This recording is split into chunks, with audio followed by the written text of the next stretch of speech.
The Mexican cartel seized the town for 3 days. When the mayor spoke, they all knelt. It's 11:47 p.m. on Tuesday, March 18, 2025, when 40 cartel gunmen blocked the 5 entrances to the town of San Isidro, Texas. Black pickup trucks with armed men close off the highways. Nobody in, nobody out. 3,200 residents trapped.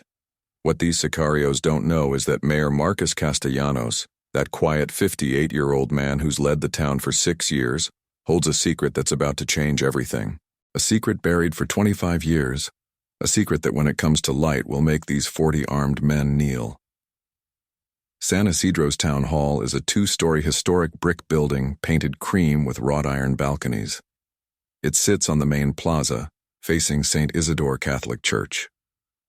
Tonight it's surrounded. 12 gunmen outside with AK-47 rifles aimed at the windows. Inside, in the second-floor council chamber, are Marcus Castellanos and 11 other people, the deputy mayor, the town treasurer, 3 council members, 4 municipal employees, 2 unarmed town police officers, all sitting around the wooden table where every Thursday they discuss potholes and school scholarships. Tonight, they're discussing whether they'll live or die. The cartel commander enters through the front door without knocking. He calls himself the Hawk. He's 35 years old, lean build, hawk tattoo on his neck. He walks slowly, as if he already owns the building. He climbs the stairs. His military boots echo against the marble. He opens the chamber door. Everyone looks at him. Nobody moves. The Hawk smiles. "Good evening, Mr. Mayor. I'm here to talk business." Marcus looks at him from his chair. Doesn't stand up, doesn't tremble. He has completely white hair, gold-framed glasses, large hands of someone who worked the land. He wears a white shirt and dress pants. Looks like a retired school teacher. Looks harmless. "We don't have business with you here," Marcus says with a calm voice. The Hawk walks around the table, observes each person. The treasurer cries silently. One of the council members trembles so much his knees knock against the wood. The 2 town police officers lower their gaze. They know their .38 caliber revolvers stayed at the station. They know they can do nothing. "Let me explain how business works, Mr. Castellanos. This town is in cartel territory. We control the region. You pay a monthly fee or things get difficult." "How much do you want?" asks the deputy mayor with a broken voice. $50,000 a month, the Hawk responds. Half the municipal budget, non-negotiable. Marcus removes his glasses, cleans them with a handkerchief from his pocket. Calm gesture, unhurried. Puts them back on. "We're not going to pay." The Hawk stops walking, looks at Marcus with curiosity. "Excuse me?" "I said we're not going to pay. This town rises with honest work. We're not going to finance your violence. If you want to know how a small-town mayor managed to face the most dangerous cartel and change the fate of 3,200 people in 3 days, subscribe to the channel because this story is just beginning." The Hawk approaches Marcus, leans over the table, his face inches from the mayor's. "Mr. Castellanos, you seem like an intelligent man. Don't make me do things I don't want to do." "You're not making me do anything. The door is open. You can leave." 2 gunmen enter the chamber. Young men 20 years old with pistols at their waists. The Hawk makes a signal. One of them grabs the trembling council member, lifts him by the arm, drags him toward the window. "Last chance, Mayor. Do we pay or don't we pay?" The council member screams, begs. He's 45 years old, 3 kids, wife waiting at home. The gunman pushes him against the glass. The council member closes his eyes. Marcus stands slowly, walks toward the window, stands between the gunman and the council member. "Let him go. If you want to negotiate, we negotiate, but without threats." The Hawk observes the mayor for 5 eternal seconds, then makes another signal. The gunman releases the council member. The man falls to the floor crying. Marcus helps him up, seats him in his chair. "3 days, says the Hawk. "I'm giving you 3 days to gather the money. Nobody enters the town, nobody leaves. If by Friday at noon you don't have the $50,000, I start killing people. 1 per hour until you pay, or until there's nobody left." He leaves the chamber. His men follow. The boots descend the stairs. The front door closes. Absolute silence. The treasurer sobs. The deputy mayor has his head in his hands. The police officers look at each other, not knowing what to do. Marcus returns to his chair, sits down, looks at the colonial wall clock hanging above the door. 12:03 a.m. Wednesday. Exactly 72 hours. What nobody in that chamber knows, what the Hawk and his 40 gunmen don't imagine, is that Marcus Castellanos wasn't always a small-town mayor. 25 years ago, he was someone else. Had another name, worked for another organization, and the decisions he made in those years are about to return in the most unexpected way. To understand what's going to happen in the next 3 days, we need to go back to 1998. Marcus Castellanos was then called Marcus Torres. He was 33 years old. He was a captain in the U.S. Army, Special Forces, Green Beret, the country's best soldiers, trained at Fort Bragg, experts in covert operations, urban combat, counter-terrorism. Marcus had served 15 years, 47 counter-narcotics operations, 12 cartel commanders captured, Silver Star for valor, impeccable service record. But in 1998 something changed. His wife Patricia died of cancer. Left 2 children, Sebastian age 8 and Regina age 6. Marcus requested leave from the Army. 6 months to be with his children. The Army denied it. New operation in Colombia. Critical. They needed his experience. Marcus obeyed. He went to Bogotá. The operation lasted 3 months. When he returned, his children were living with his sister in San Antonio. Sebastian wouldn't talk to him. Regina cried when she saw him. Marcus made a decision. He resigned from the Army. 15 years of military career ended. He took his children to San Isidro, the town where he was born. Small town, 3,000 residents then. Agricultural economy, no violence, no cartels. Perfect place to raise children. He bought 12 acres of pecan orchards with his savings. Became a rancher. Marcus Torres, Special Forces captain, disappeared. Marcus Castellanos, farmer, began a new life. 20 years passed. His children grew up. Sebastian studied agronomy, now 33 years old. Manages the family ranch. Regina studied nursing, 31 years old. Works at the town's health clinic. Marcus integrated into the community. Helped build the new school. Organized farmers' cooperatives. When the previous mayor died in 2019, neighbors asked him to run. He won with 78% of the vote. First term 2019-2021, second term 2022-2024, third term 2025-2027, started 3 months ago. In 6 years as mayor, Marcus transformed San Isidro, paved 9 miles of rural roads, installed internet at the school, built a new clinic, brought federal grants for 200 students.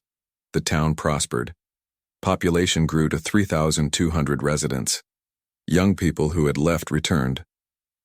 But progress brought unwanted attention. The Mexican cartel began operating in neighboring counties. Extortion of ranchers, kidnappings, fees from merchants. San Isidro was the only town in the region without cartel presence, until tonight. Marcus never spoke of his military past. Not with his children. Not with friends, not with municipal employees. To everyone, he was simply Mr. Marcus, the farmer mayor who worked for the town. But Special Forces training isn't forgotten. Skills don't disappear. Discipline remains. And when the Hawk entered town hall demanding $50,000, something activated inside Marcus, something that had been dormant for 25 years. Now at 12:15 a.m. Wednesday, Marcus looks at the 11 people in the chamber. Everyone waits for him to say something. The deputy mayor breaks the silence. Mr. Castellanos, we have to find the money. There's no other option. We don't have $50,000, responds the treasurer. The monthly budget is $95,000. If we give them half, there's not enough for payroll, services, nothing. Then what do we do? Asks one of the officers. Wait for them to start killing people?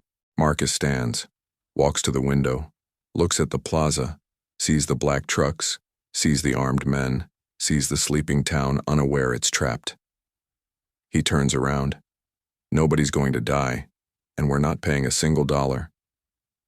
Everyone looks at him as if he's lost his mind. The deputy mayor stands. Mr. Castellanos, with all respect, you don't understand who we're dealing with. These guys don't play. They're going to follow through on their threat. Marcus returns to his chair, opens his desk drawer, takes out an old cell phone, old Nokia, turns it on, dials a number, waits. Someone answers on the other end. This is Marcus Torres, identification code SF-127 Alpha. I need identity confirmation and emergency contact with Northern Command. Long pause. Marcus listens. The others watch him confused. Marcus Torres? Special Forces? Northern Command? Understood. I'll wait for the call. He hangs up. Looks at everyone. In 10 minutes, I'm going to receive a call from the commander of Joint Task Force North. We're going to coordinate an operation to liberate the town. But I need you to trust me and do exactly what I tell you. The deputy mayor sits slowly. You were military? I was a Special Forces captain for 15 years. I retired 25 years ago. But there are things you don't forget.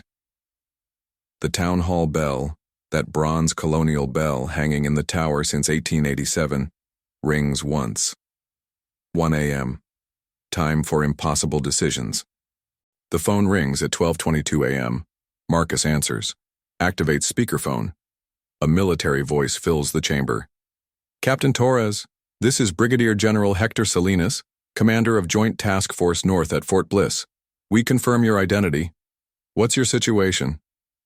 General, 40 cartel gunmen blocked San Isidro. 5 roadblocks on highways. Nobody in or out.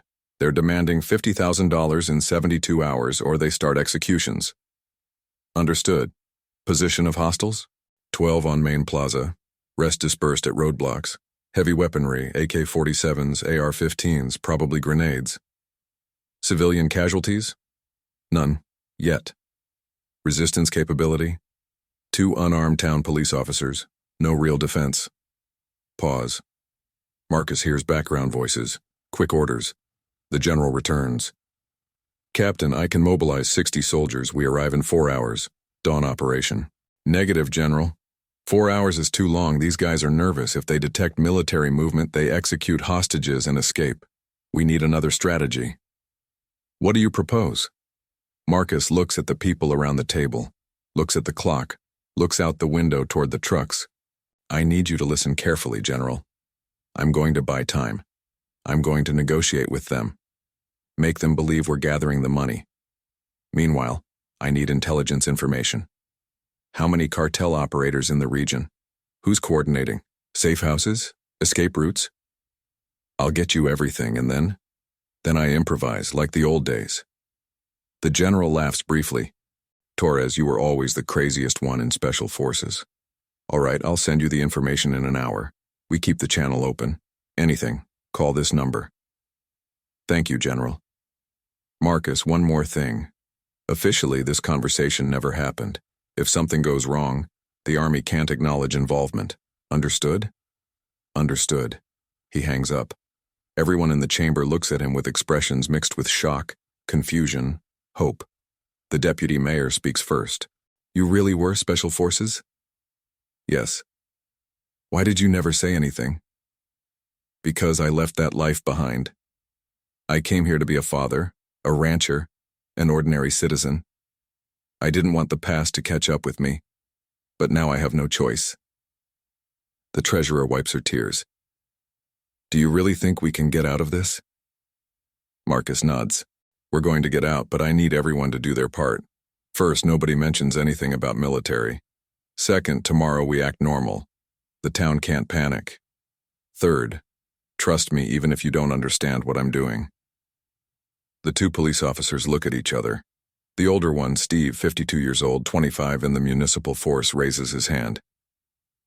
Mr. Castellanos, we're ready for whatever you need. Tell us what to do.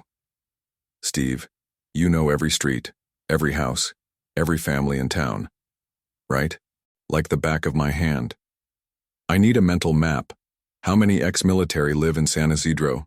How many hunters with registered weapons? How many men between 25 and 50 years old in physical condition? Steve thinks. Ex-military, 4 that I know of. Levi Cordero, 68 years old, was a sergeant. The Paniagua brothers, Rudy and Zach, 45 and 42. Sergeants 2 retired 5 years ago. And your son Sebastian did military service, right? 1 year. Doesn't count as real experience. Hunters? About 15, good shooters. 30 rifles, 22 caliber. Nothing against AK-47s, but they're useful. Men in physical condition, 50. More. Here everyone works the fields. They're strong. Marcus nods, takes a notebook, begins to write numbers, names, strategies. The others watch his hands move quickly over the paper. There's something different about him now. His posture changed. Movements are more precise. Voice firmer. The farmer mayor disappeared. The special forces captain returned. At 2:17 a.m. the phone vibrates. Encrypted message. Marcus opens it. Military intelligence information. Reads in silence. His expression hardens. The Hawk isn't just any commander. He's a mid-level operator for the Mexican Cartel. 35 years old. Real name, Oscar Mejia Ramos. Originally from across the border. Entered the cartel at 19. Responsible for 18 confirmed executions. Coordinates extortions in 4 counties. Reports directly to El Alacran. Regional boss with 200 gunmen under his command. Safe house 25 miles from San Isidro. 3 trucks. 40 men total. 28 at roadblocks. 12 on plaza. The message includes satellite photographs. Marcus studies positions, calculates distances, identifies weak points. His brain functions like 25 years ago. Automatic tactical analysis, response speed, success probabilities. We have 40 gunmen, Marcus says aloud, divided into 6 groups, 5 roadblocks with 5 to 6 men each. A group of 12 on the plaza, rotation every 6 hours. That means at any time, 10 are resting. How do you know all that? Asks the deputy mayor. Observation and experience. The Hawk has a tired face. His men were yawning. They've been awake at least 20 hours. They're going to need rest. That's our advantage. Regina enters the chamber. Marcus's daughter. 31-year-old nurse. Black hair pulled back in a ponytail. Her father's eyes. Face of worry. Dad, rumors are running through town. Nobody understands what's happening. The highways are blocked. There are armed men. People are scared. Marcus stands. Hugs his daughter. I know, sweetheart. But everything's going to be all right. What's happening? The cartel wants money. I told them no. Now we have 3 days to resolve this. Regina looks at her father. She knows that look. She saw it when her mother died. When he made difficult decisions. When he protected his family against everything. What do you need me to do? Tomorrow morning you go to the health clinic. Normal care. But you listen. If someone is injured, if there's strange movement, you report to me. Understood? Understood. Where is your brother? At the ranch. With Lupe and the kids. Good. Have them stay there. Don't go out for anything. Regina nods. Hugs her father again, leaves the chamber. Marcus returns to his chair. Looks at the clock. 2:45 a.m. Wednesday advances. 69 hours remaining. Outside on the plaza, the Hawk smokes a cigarette. Speaks by radio with his men at the roadblocks, all quiet. Nobody tried to leave, nobody tried to enter. The town is paralyzed. Perfect. What the Hawk doesn't know is that at this moment in 11 different houses in San Isidro, 11 phones ring. Discreet calls, brief messages, Steve coordinating, 4 ex-military, 7 hunters. All receive the same instruction. Tomorrow at 8 a.m., secret meeting in town hall basement. Say nothing to anyone. Come armed if you have something. At 3 a.m., Marcus sends everyone home. Rest. Tomorrow will be long. He stays alone in the chamber. Turns off the lights. Sits facing the window. Observes the trucks. Observes the gunmen. Counts weapons. Calculates angles. Plans scenarios. For the first time in 25 years, Captain Marcus Torres is in operational mode. And though the 40 cartel gunmen don't know it yet, They just made the biggest mistake of their lives. They locked down the wrong town, threatened the wrong mayor. Before continuing, write in the comments what country and city you're watching us from. Wednesday dawns gray. Low clouds over San Isidro. At 6 a.m., the town wakes to the sound of trucks patrolling. The gunmen cruise the streets, knock on doors, ask about the mayor. Nobody knows anything. Everyone is afraid. At 7:30, Marcus leaves town hall, walks toward the plaza. Doesn't run, doesn't hide. Walks normally. Greets Mrs. Esperanza Reyes sweeping her sidewalk. Greets Mr. Abel Fuentes opening his grocery store. Everyone looks at him surprised. The mayor isn't afraid? The hawk sees him from his truck, gets out, walks toward Marcus. They meet in the center of the plaza, next to the colonial fountain. Good morning, Mayor. I see you slept well.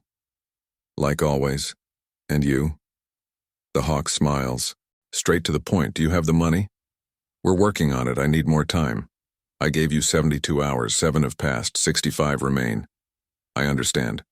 But $50,000 doesn't appear out of nowhere. I'm talking with producers, with merchants. Everyone wants to cooperate, but they need time to gather cash. The hawk lights a cigarette. Studies Marcus. There's something about this old man that doesn't fit. Too calm. Too confident. All right, I'll give you until tomorrow at noon. Thursday at noon. If you don't have at least $25,000, consequences begin. What kind of consequences? Whatever I feel like. Maybe I'll burn your pretty new school. Maybe I'll take your daughter the nurse. Regina's her name, right? Marcus feels his blood boil, but he doesn't show it. Maintains a neutral expression. Breathes deeply. Don't touch my family. Then get the money. The hawk walks away. Marcus stands by the fountain. Counts to 10. Controls his breathing. Special forces technique for managing adrenaline. It works. He walks back to town hall. At exactly 8 a.m., 11 men enter through the back door of town hall. Basement storage. Dark space with old boxes, files, broken furniture. Marcus waits for them. Steve is with him. The 4 ex-military arrive first. Levi Cordero, 68 years old, bent back but hard gaze. The Paniagua brothers, Rudy, 45, and Zach, 42, strong build, thick arms. And Max Solis, 50 years old, sergeant retired 8 years ago, scar on his left cheek. The 7 hunters arrive after. Fieldmen between 35 and 55 years old, calloused hands, faces weathered by the sun. All carry rifles wrapped in blankets. Marcus closes the door, turns on a lamp. The 11 men surround him. Thanks for coming. I know you're risking your lives just being here, but I need your help. Levi speaks first. Raspy smoker's voice. Steve told us you were special forces. Is it true? Yes, Captain. 15 years of service. I retired in 2000. Why did you never say anything? Because I came here to forget that life. But now that life is the only thing that can save us. Rudy Paniagua steps forward. What do you need from us? Marcus unfolds a hand-drawn map on a wooden box. Shows San Isidro, the 5 entrances, the roadblocks, the plaza. The 11 men approach. We have 40 gunmen, superior weaponry, combat experience. We're 11. Maybe 15 if we add the officers and my son Sebastian. We can't face them head-on. We'd lose. Then what do we do? Asks Zach. Asymmetric strategy. We don't fight their war. We create our own. They expect fear. They expect money. They expect submission. We give them the opposite. Marcus points at the map. The roadblocks rotate every 6 hours. 5 men per roadblock. When they rotate, there's 10 minutes of vulnerability. Change moment. That's where we strike. Not all of them, just one. The south roadblock. It's more isolated. If we neutralize it quickly and silently, we gain advantage. Neutralize how? Asks Mac. No shots, no noise. We capture them, disarm them, hide them. And then? Then we use their radios, their uniforms, their trucks. We pretend to be them. The 11 men look at each other. It's a crazy plan, dangerous, almost suicidal. But it's also the only real option. Levi nods slowly. In Iraq, 2004, we did something similar against insurgents. It worked, but we need perfect coordination. We'll have it. Rudy, Zach, you two come with me to the south roadblock. Levi and Mac coordinate from here. The hunters position at strategic points. If something goes wrong, provide cover. One of the hunters, Hector, 40 years old, raises his rifle. We have 30 and 22 caliber. They work at medium distance, but against AK-47s we're nothing. We're not going to fight head-on. You're support snipers. Observe, report. Only shoot if there's no other option. Marcus checks his watch. 8:47 a.m., 51 hours remaining. The next roadblock change is at noon. 4 hours to prepare. We need vehicles, rope, duct tape, knives, dark uniforms. Who can get what? The men start talking. Coordinate. Organize. In 20 minutes, they have a list of materials and people responsible. Marcus gives them locations, schedules, communication codes, everything memorized, nothing written that could fall into the wrong hands. One more thing, says Marcus. If anyone wants out, now's the time. There's no shame. This isn't your responsibility. Nobody moves. The 11 men stand firm. We're with you, Captain, says Rudy. They leave the basement in small groups. Discreet. Nobody notices anything strange. Marcus goes up to his office, calls General Salinas, reports the plan. The general listens in silence. Torres, it's risky. I know. If they capture any of you, they're going to torture you. Extract information, discover everything. They're not going to capture us. You're gambling with the lives of 11 men. I'm gambling with the lives of 3,200. 11 is better than 3,200. Long pause. All right. I have 60 soldiers ready 30 minutes from town. If things get ugly, I come in with everything. Thank you, General. At 10 a.m., the Hawk enters town hall again, goes up the stairs, enters Marcus's office without knocking. The mayor is sitting reviewing papers. Do you have any of the money yet? $12,000 in cash. The merchants are gathering it. It's not enough. It's what there is for now. Tomorrow, I'll complete the rest. The Hawk walks around the office, observes photographs on the walls. Marcus with his children. Marcus inaugurating the school. Marcus with pecan farmers. Nice family. Would be a shame if something happened to them. Nothing's going to happen to them. I'm going to give you your money. The Hawk stops in front of the desk. Mayor, I've extorted 30 towns. They all say the same thing. I'm going to give you your money. But there's always one who thinks he's a hero, who thinks he can face us. You know what happens to heroes? They die. Exactly. They die and their families die. And they die slowly. Marcus stands in front of the Hawk. Same level, same height. I'm not a hero. I'm an old man who wants to protect his town, nothing more. The Hawk holds the gaze for 5 seconds, then smiles. Tomorrow at noon, if you don't have $25,000, I burn the school, with kids inside if necessary. He leaves the office. Marcus stays standing, fists clenched, jaw tense, counts to 20 this time. The breathing technique barely works. The rage is too much. At 11:30, the 11 men are in position. Rudy and Zach with Marcus in a civilian truck 500 yards from the south roadblock. The 7 hunters dispersed on rooftops and trees with line of sight. Levi and Mac monitoring radios from town hall. The south roadblock is on the highway to Rio Grande City. 5 gunmen, 2 trucks, a barricade of tires. The 5 are bored, smoking, talking, laughing. Don't expect problems. At 11:58, a cartel truck arrives from town, bringing relief. 5 fresh gunmen. The change begins. The 5 tired ones get in their truck. The 5 fresh ones get out. Moment of vulnerability, exactly as Marcus predicted. Now, Marcus whispers. His truck starts, accelerates, reaches the roadblock in 15 seconds. Marcus gets out. Rudy and Zach too, all 3 in dark uniforms. Caps.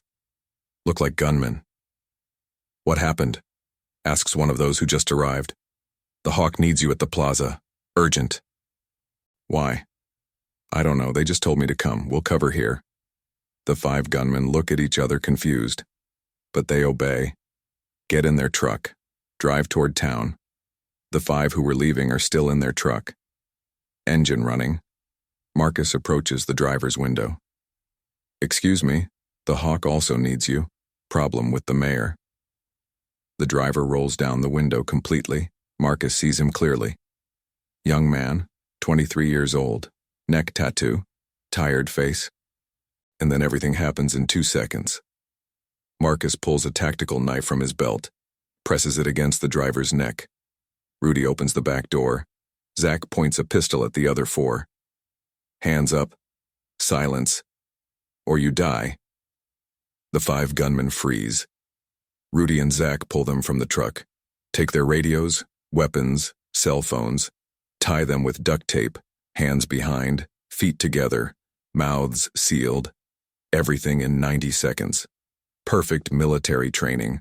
Marcus drags the driver toward the brush by the highway. The other 4 too. Hides them behind large rocks. Invisible from the road, Rudy covers the bodies with dry branches. First objective complete, Marcus says by radio. 5 neutralized, 0 shots. Received, Mac responds from town hall. Marcus takes the radio from one of the gunmen, listens to conversations. The Hawk asks about the south roadblock. Nobody responds, asks again. Marcus presses the button.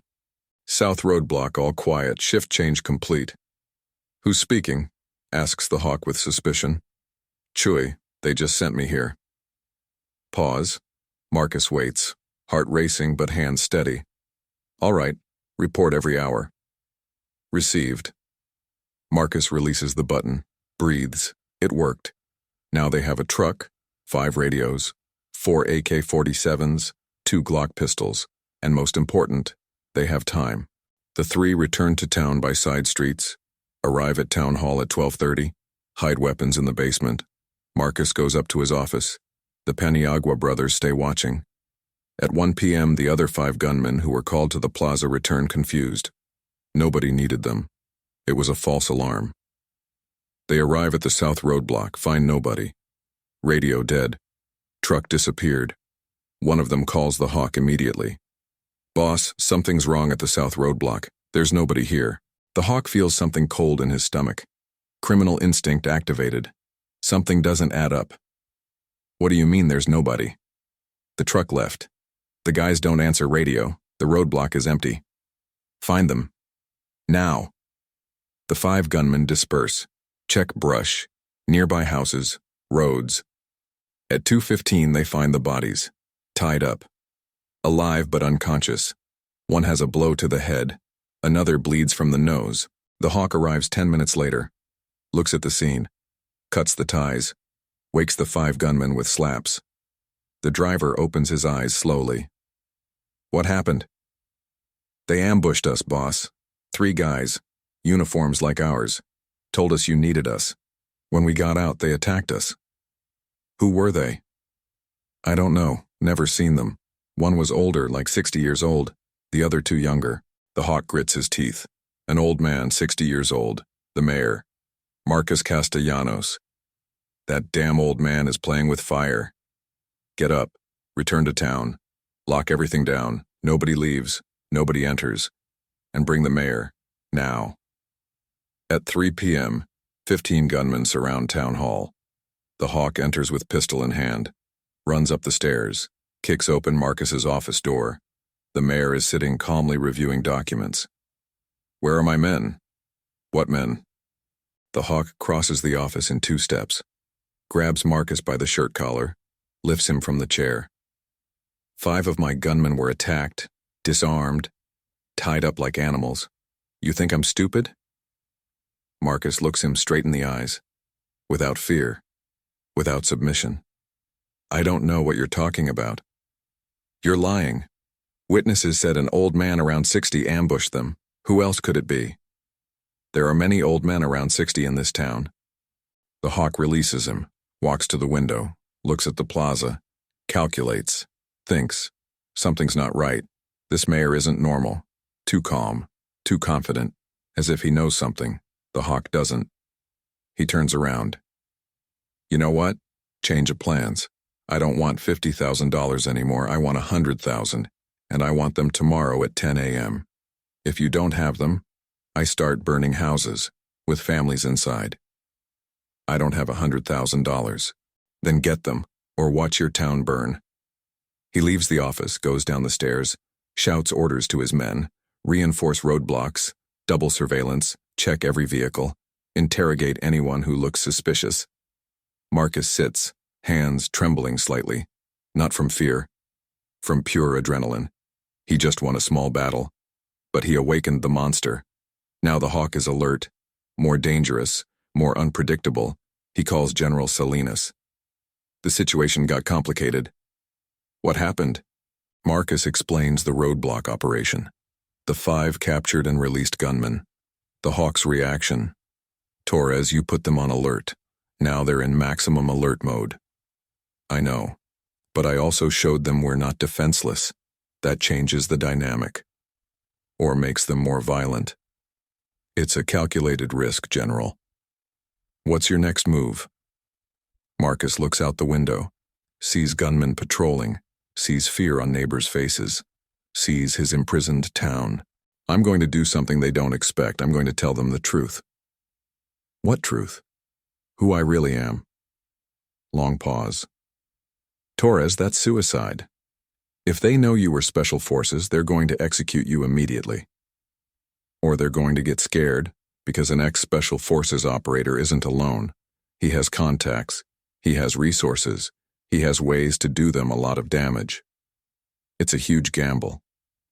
All of this is a huge gamble, General, but it's the only way to buy time for you to arrive with the 60 soldiers. When do you want me to come in? Tomorrow at 11 a.m., Thursday, exactly 24 hours before the final deadline. By then, I'll have planted enough fear in the Hawk that his men will be nervous, divided, vulnerable. The General sighs. Marcus, if this goes wrong, I can't protect you. Officially, you're acting alone. Understood. But if it goes right, we save 3,200 lives. God be with you, Captain. At 5 p.m., Marcus leaves Town Hall, walks directly toward the Hawk's truck on the plaza. All the gunmen point at him. The Hawk gets out, pistol in hand. Did you come to bring me the money? I came to talk. There's nothing to talk about. Yes, there is, because I know something you don't know. What? Marcus breathes deeply. Moment of truth. Irreversible decision. Crosses the point of no return. I wasn't always a mayor. 25 years ago, I was a captain in the U.S. Army Special Forces. Green Beret. 15 years of service. 47 counter-narcotics operations. 12 cartel commanders captured, including a commander of your organization in El Paso in 1999. Want to know what his name was? The Hawk freezes, studies Marcus, searches for lies in his eyes, finds none. You're lying. Your boss El Alacran is 52 years old, scar on his left shoulder, scorpion tattoo on his back, missing the pinky finger of his right hand. Want me to tell you how he lost that finger? The Hawk pales. That information isn't public. Only someone very close to the organization would know it. How do you know that? Because I was in the operation where we captured him in 2000. He spent 3 years in military prison, escaped in 2003. I was there. I saw his file. I saw his scars. I interrogated him personally. The Hawk slowly lowers his pistol. His brain processes information at maximum speed. If this old man is telling the truth, everything changes. A normal mayor can be extorted, but an ex-special forces operator has contacts, has training, has ways to call the army. Why are you telling me this? Because I want you to understand the real situation. You guys think you attacked a defenseless town. You're wrong. This town has an ex-military with 15 years of experience fighting cartels, and that ex-military already called his old comrades. Right now, there are 60 Special Forces soldiers 30 minutes from here waiting for my signal. If I call them, they come in with everything. Helicopters, armored vehicles, snipers, and none of your 40 men leave alive. The hawk feels cold sweat on his back. Why haven't you called them then? Because I don't want a bloodbath. I'd rather you leave on your own, without violence, without deaths. You lose a town, I lose a little piece, but we all stay alive. I can't leave like this. El Alacran will kill me. Then tell him the truth. Tell him you found a town protected by an ex-special forces operator with active military contacts. Tell him the risk exceeds the gain. He'll understand. Good commanders know when to retreat. The hawk looks around. His gunmen observe the conversation without understanding. He sees the town, sees the houses, sees neighbors spying from windows, sees everything differently now. It's no longer easy prey. It's a death trap. I need confirmation that you're telling the truth. Marcus takes out his old cell phone, dials a number, activates speaker. General Salinas answers. Captain Torres. General, I have here a cartel commander who needs identity confirmation. Put him on. Marcus gives the phone to the hawk. The gunman takes it with a trembling hand. Hello? This is Brigadier General Hector Salinas, commander of Joint Task Force North. The man in front of you is retired Captain Marcus Torres, designation SF-127 Alpha, war hero, decorated 3 times. If you harm him or any civilian in San Isidro, I'm going to hunt the cartel with all the resources of the U.S. Army until there's not one left alive. Is that clear? The hawk hangs up, returns the phone, looks at Marcus with a mixture of respect and fear. You played your cards well, Mayor. It's not a game. It's survival. What do you want me to do? Leave. Tonight. Without touching anyone, without burning anything. Just disappear. And tell El Alacran that San Isidro is off limits. Permanently. The hawk breathes deeply, calculates options, measures risks. Finally nods. I need to talk to El Alacran first.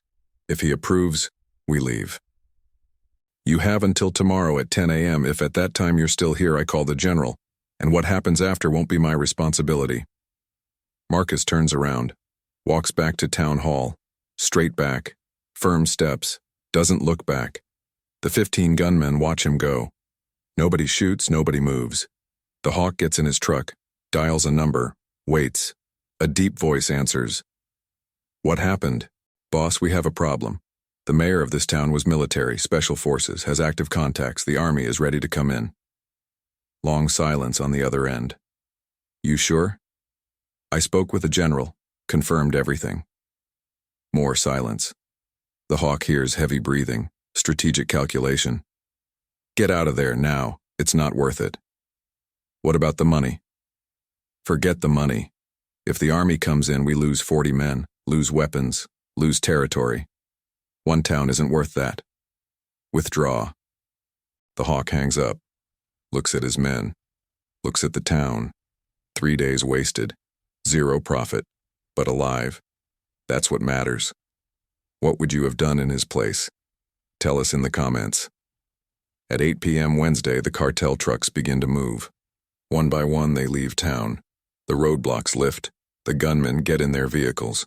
Without rush, without violence. They just leave. The hawk is the last to go. Before getting in his truck, he looks toward town hall. Sees Marcus in the second-floor window. The two hold each other's gaze for 5 seconds. No words, no threats. Just understanding. The mayor won. The gunman lost. The truck starts, disappears on the dark highway. Silence falls over San Isidro. Neighbors slowly come out of their houses. Look at each other confused. They're really gone? Is it really over? Marcus comes down to the plaza. People surround him, ask what happened, how he did it, why they left. He says nothing about special forces, doesn't mention the general, just smiles tiredly. We negotiated. They understood it wasn't worth it. Mr. Fuentes hugs him hard. Mrs. Reyes cries with relief. Children run through the plaza shouting with happiness. The town is free.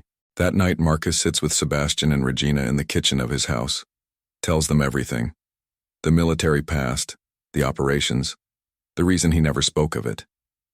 His children listen in silence. Why did you never tell us? Regina asks with tears. Because I didn't want that part of me to define you. I wanted to be just your father, not a soldier. Sebastian takes his father's hand. You're both, and you saved us. Thursday dawns clear. Bright sun over San Isidro. The highways are open. People come and go. Children walk to school. Merchants open their businesses. Everything returns to normal. At 10 a.m., General Salinas arrives in town with 5 soldiers. No uniform, civilian clothes. Enters town hall. Marcus receives him in his office. Captain Torres, I came to see with my own eyes. All quiet, General. They left last night. I know. Our satellites tracked them to across the border. They returned to their base. The general walks around the office, observes the photographs, stops in front of one. Young Marcus in Special Forces uniform. 1995. Do you miss this? Marcus looks at the photograph. Sometimes, but I wouldn't change what I have now. You did extraordinary work, with minimal resources, against 40 gunmen, no casualties. That's worthy of a medal. I don't want medals. I just want my town to be safe. The general nods, understands, extends his hand. If you ever need anything, call. Thank you, General. The general leaves. His 5 soldiers follow. The trucks disappear down the highway. Marcus stays alone in his office, looks out the window, sees his town, his people, his life. That afternoon, the 11 men who helped in the operation meet in the town hall basement. Marcus goes down the stairs, finds them waiting there. I want to thank you. You risked everything for this town. Levi stands. You taught us something important, Captain, that we're not defenseless, that we can defend ourselves if we organize. The others nod. Rudy speaks. What do we do with the weapons we took from them? We turn them over to the army. We don't need them. What if they come back? Marcus looks at all of them. They're not coming back, but if they do, we'll be ready. News of what happened in San Isidro spreads fast. Other towns call Marcus, want to know how he did it, want to replicate the model. He explains to them, community organization, contact with authorities, never pay extortion, always report. 2 weeks later, the Texas government organizes a meeting with 40 mayors of small municipalities. Marcus is invited as a speaker, speaks for an hour, explains strategies, shares experiences, gives them hope. A month later, San Isidro is national news. Newspapers write about the town that faced the cartel and won. TV programs interview Marcus. He always says the same thing. It wasn't just me, it was the whole town. When people unite, criminals lose. At the cartel regional office across the border, El Alacran reads the reports. The hawk stands before him, nervous. What did you learn? That some towns aren't worth the risk, boss. Correct. Now mark San Isidro on the map. Forbidden zone. Never again. The hawk obeys. Takes a red marker. Circles San Isidro. Writes. Off limits. Years pass. San Isidro continues prospering. Marcus completes his 3rd term as mayor. In 2027, he decides not to run again. His work is finished. Sebastian takes his place as the new mayor. Regina is director of the health clinic. The town is in good hands. Marcus retires to his ranch. 12 acres of pecan trees. Works the land like 25 years ago. But now everyone knows who he was. The secret is out. And that's okay. One September afternoon, he's watering his trees when he sees a car arrive. It's General Salinas. Retired too. Coming to visit. They sit under a tree, drink coffee, talk about the old days. You know what's ironic, Torres? You left the army to escape violence, and violence found you anyway. Yes, but this time I faced it on my terms. Protecting what I love, not following orders. Was it worth it? Marcus looks at his ranch, sees Sebastian playing with his grandchildren in the yard, sees Regina preparing food, sees peace. Every second. The general smiles, stands, says goodbye. Marcus stays sitting under the tree. closes his eyes. The sun warms his face. Gentle wind moves the branches. Absolute peace. And in that moment, Marcus Castellanos, formerly Marcus Torres, Special Forces captain, mayor, rancher, father, understands something fundamental. Heroes aren't those who seek war. They're those who do everything to avoid it. But when war comes, when there's no other option, when the people you love are in danger, then you fight. Not for glory, not for recognition, for love. And that love, that fierce love for his town, for his children, for his people, was what defeated 40 armed gunmen. Not the weapons, not the strategy, not the military training. Love. Because in the end, love always wins. Not the way we expect, not without scars, not without sacrifice, but it wins. San Isidro remains there, on the map of South Texas, small town of 3,200 residents, famous for pecans, and for something else, for proving that dignity isn't negotiable, that fear can be overcome, that even the most powerful cartel can be defeated by a 58-year-old mayor with a 25-year-old secret. If this story inspired you, subscribe to discover more stories like this. Leave your like if you believe courage comes from protecting what you love, and tell us in the comments where you're watching from.